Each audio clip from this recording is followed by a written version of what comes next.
Salut les mutants, c'est John Coffey de la Marvel Team, donc bienvenue pour cette nouvelle vidéo. Donc aujourd'hui on va parler un peu du cheat meal.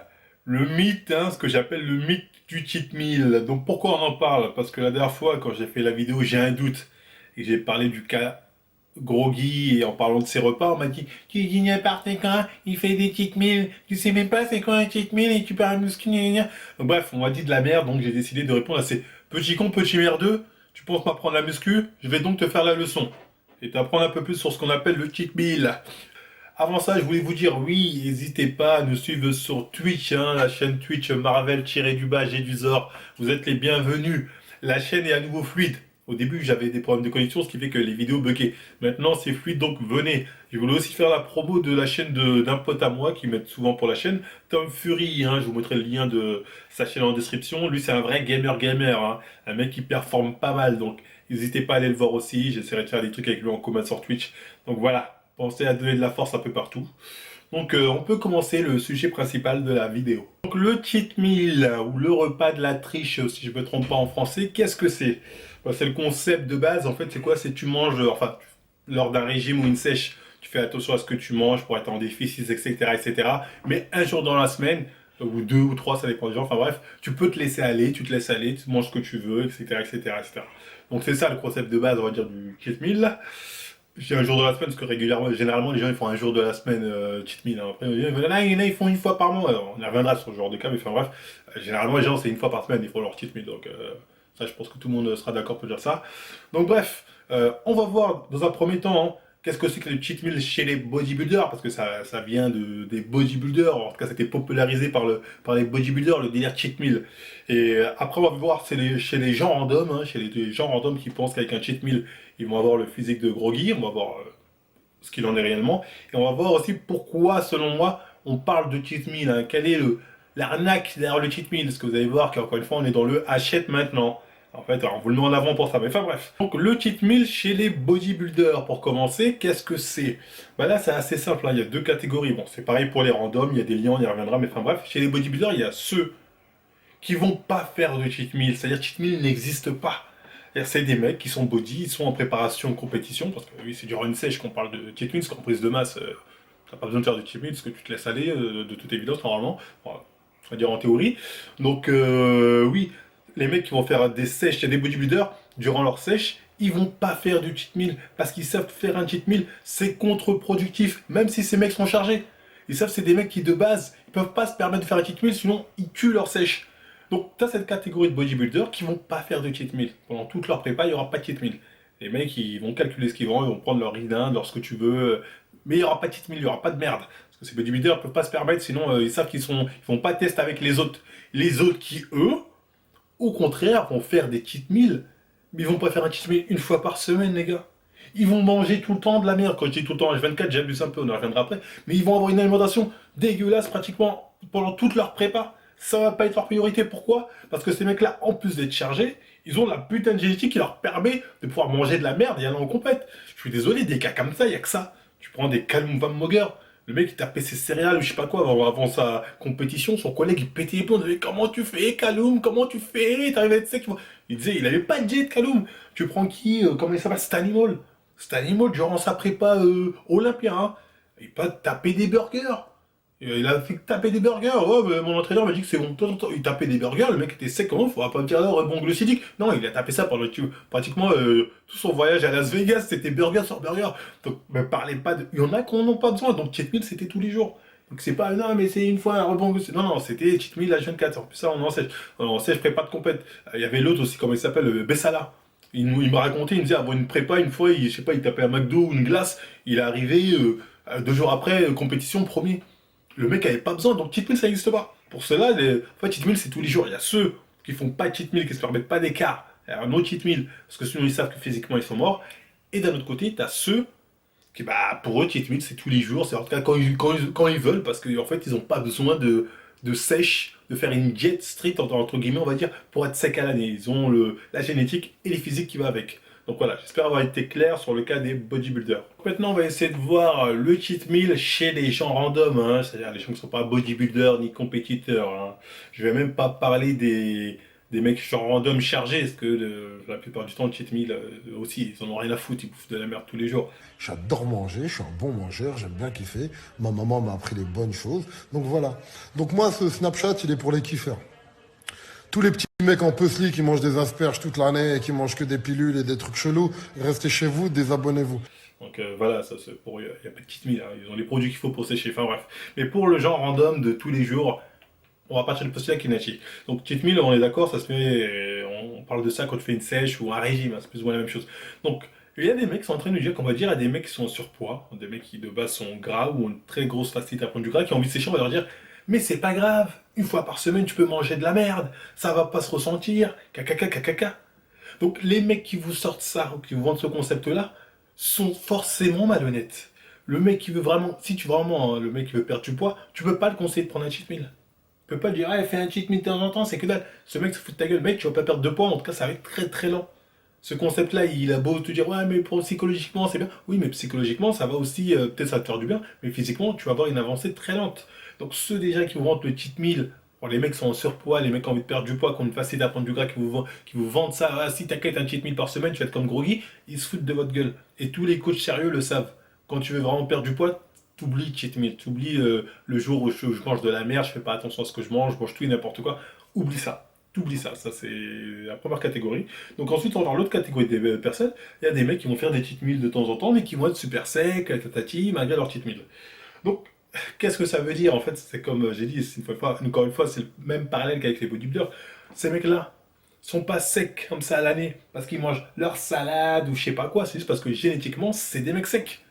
Parce que là, on parle de postulats qui seraient natis, c'est-à-dire les mecs comme Groggy ou les Bazinga. Là, on parle du postulat, ils sont natis, c'est sûr, c'est acté, c'est prouvé. C'est pas parce qu'ils compensent, c'est parce que génétiquement, c'est des mecs, ils ont beau bouffer de la merde, ils sont secs. Et ça existe, les mecs comme ça, je suis désolé, il y a des gens qui ont du mal à accepter ça. En fait, il faut se dire une chose, hein. Les mecs comme Groggy, par exemple, ils bouffent comme le genre random. C'est-à-dire, ils bouffent comme le genre random qui fait pas de muscu, qui s'en bat les reins d'avis, qui de temps en temps mange dehors, mange de la junk food. Bah, eux, c'est exactement pareil. Donc, on n'est pas dans un concept de cheat meal. Non, ils bouffent comme le genre random qui fait pas de muscu, qui de temps en temps, 2 ou 3 fois par semaine mange dehors, le reste du temps mange chez lui, et c'est un peu plus équilibré. Chez les gens random, on dit pas que c'est un cheat meal. Pourquoi on dit que c'est un cheat meal quand c'est les mecs comme Groggy ou Bazinga, si vous voulez, qui font ça? Ces mecs-là, comme Bazinga et Groggy, n'ont aucun intérêt à faire une sèche à l'année. Aucun intérêt. Ces mecs-là, ils arrivent à bouffer de la merde et être sec. Ce qu'il faut bien garder à l'esprit, hein. Quand tu veux vraiment être sec, tu as vraiment besoin de faire attention à ce que tu bouffes pour être sec, tu fais pas de cheat meal. Sinon, t'es pas sec. Donc, ces mecs-là sont secs en ayant l'alimentation de monsieur random. Après, de temps en temps, s'ils font un peu plus attention, ils peuvent sécher encore un peu plus, je dis pas. Mais je veux dire, durant la globalité de l'année, ces mecs-là n'ont pas besoin de sèche. Ils bouffent comme monsieur tout le monde. Ça, c'est la réalité, il faut savoir l'accepter. Donc là, vous allez me dire, oui, mais dans ce cas, pourquoi ils parlent de cheat meal, etc., etc. Donc là, il faut savoir qu'est-ce qui se cache derrière le cheat meal. Vous allez voir, tout est commercial, hein. Moi, ça me rappelle ma première vidéo sur YouTube, je crois, en tout cas l'une des premières. J'avais fait une vidéo, j'avais dit, oui, je vais vous montrer comment j'ai pris 10 kilos de muscle en 1 an ou 2 ans, bref, je m'en souviens plus trop. Et je m'en souviens, quand j'avais tourné cette vidéo, mon collègue m'a dit, t'es un ouf, t'as dit aux gens que tu bouffais des pâtes, des steaks comme ça, tatati, les gens vont te dire, t'es un ouf de dire des trucs comme ça. Ce que moi, j'étais un peu surpris de sa réaction parce que c'était la vérité. C'est-à-dire, j'ai pris pas mal de muscles en étant relativement assez sec, en bouffant de la merde. Je bouffais pas tous les jours de la merde, mais on va dire, tu vois, ce que je bouffais, tout ça, j'étais pas en train de calculer mes macros, j'étais pas en train de. Tu sais, des fois, je bouffais dehors de temps en temps, je bouffais comme monsieur tout le monde, mais en grosse quantité. Et il me disait, mais les gens, ils vont se poser des questions, dire, c'est pas possible d'être massif et sec en bouffant de la merde. Donc, ça surprend certaines personnes. Parce que certaines personnes vont se dire c'est pas possible, moi j'y arrive pas. Comme j'ai dit, pas tout le monde peut être génétique golden en bouffant de la merde, être sec. Mais c'est le cas des mecs comme Baziga et Groggy. Et pourquoi ils ne l'assument pas? Parce que c'est comme me l'avait fait plus ou moins comprendre mon collègue, c'est pas vendeur. C'est pas vendeur de dire que c'est juste ma génétique. C'est-à-dire que je suis sec grâce à la génétique, c'est pas vendeur. T'as un mec comme Groggy, à chaque fois qu'il te met des jolis plats, il te lâche un code, hop, tu verras. Parce que ces gens-là, en fait, ils sont obligés de vendre derrière. C'est-à-dire, si Groggy commence à dire oui, bah moi c'est la génétique, je bouffe de la merde, je suis sec comme un spartiate, bah regardez, qu'est-ce qu'il va vendre derrière? Le mec il doit vendre, il doit mettre en avant Obscura, je sais pas quoi. Donc forcément il va vous montrer des beaux petits plats et à côté un petit truc de complément pour vous dire ah regardez, je prends ça, plus Obscura ça marche. Cet animal c'est pareil, quand il mangeait ses gros burgers, juste après il faisait une vidéo, sur disant, je sais pas, il sortait son super war, il sortait toutes ses BCA, il disait regardez tout ça, grâce à ça je prends ça, je prends ça, je prends ça. Parce qu'il faut vendre derrière. C'est pas vendeur de dire je suis sec en mangeant de la merde. Donc ils sont obligés de vendre quelque chose derrière. Bazinga c'est pareil, hein, j'ai vu sa dernière vidéo, bon, très amusante, où il monte un peu sa jet, tout ça, il sort son tupperware. Bazinga, on sait très bien que le mec, quand il est en prise de masse, il prend 3 tacos, quand il est en sèche, il en prend que 2. Tu vois, c'est pas à moi, Bazinga, j'ai envie de dire. Tu vois, pas à moi, tu me la fais pas à moi, celle-là, tu vois. Donc, derrière, parce que derrière, tu dois vendre des programmes alimentaires aux gens. Tu dois dire non, non, j'ai aussi un programme alimentaire que je peux vous faire, que je peux vous vendre. Donc, forcément, dire c'est la génétique, ça équivaut un peu chez les chargés à dire je suis dopé. Tu fais pas vendre, tu vends pas. Donc forcément, ces gens-là sont obligés de dire non, mais c'est de temps en temps. Si on regardait, quand mes belles assiettes, j'ai une diète irréprochable et j'ai aussi mon petit complément, ou bien je peux vous faire un programme nutrition. C'est pas vendeur, donc forcément, le cheat meal, on vous le vend pour que dire on se laisse, genre il y a des jours où on se laisse aller, vous inquiétez pas, mais le reste de la semaine, on fait attention, on a nos compléments, on peut vous vendre un programme alimentaire.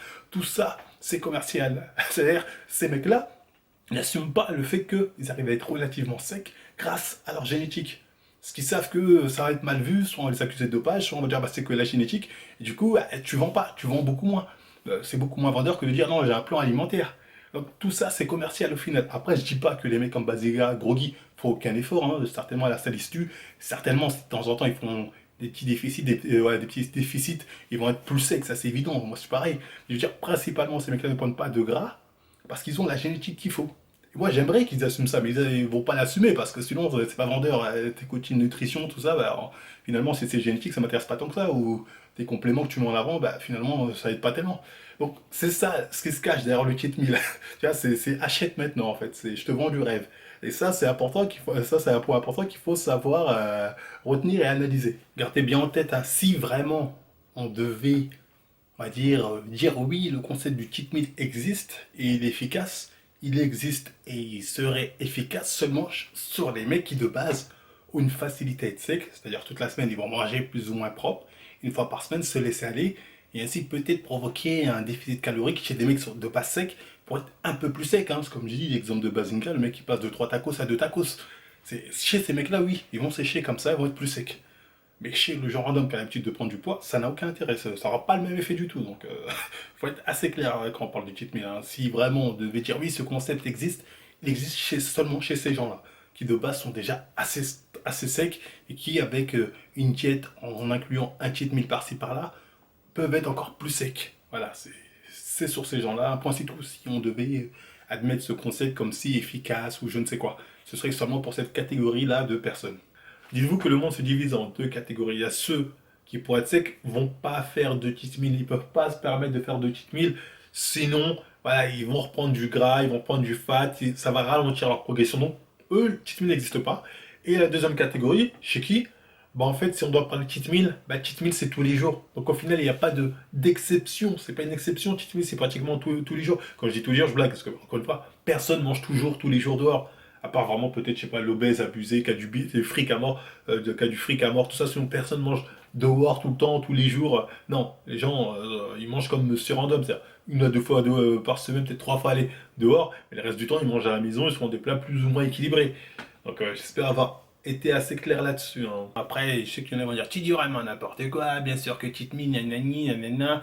Les gars, continuez votre cheat meal, on va voir si vous allez sécher. Continuez, hein. Je parle vraiment pour ceux qui ont l'habitude à prendre du fat, hein. Pas les hypocrites qui eux sont secs, qui vont vous dire mais non, cheat meal ça marche, alors que naturellement sont les mecs qui peuvent taper des pizzas géantes, ils sont quand même secs, tu vois, ils se foutent de votre gueule quelque part, j'ai envie de dire. Moi je parle pour ceux vraiment qui ont une facilité à prendre du gras ou qui galèrent, continuez vos cheat meal. Alors regardez Nassim Saïdi, il dit je me fais plaisir, bah lui il a facilité à prendre du gras, il sèche pas. Sèche pas.